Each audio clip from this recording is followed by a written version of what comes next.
when we had a session with different company, kahit very short lang yung naging parang session namin. I think 4 hours.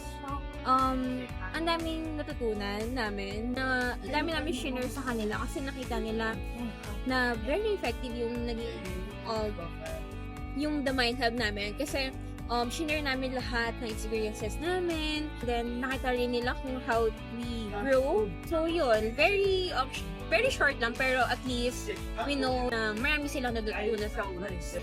As I've said nga, yung previous work ko is more on offering trainings and then coaching also different people. When I parang communicate ko, yung before na alam kong trainings is about work lang, yung kailangan mo lang gawin, kung ano yung decision or what.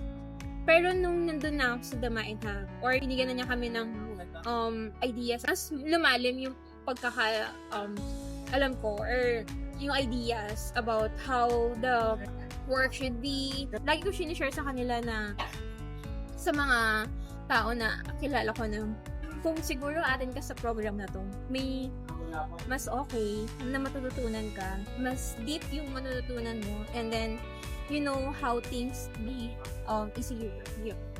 I'm very so thankful na nakilala ko si Ma'am Sher. Di lang naman siya sa professional life ko na nag-impact mo, pati sa personal life ko.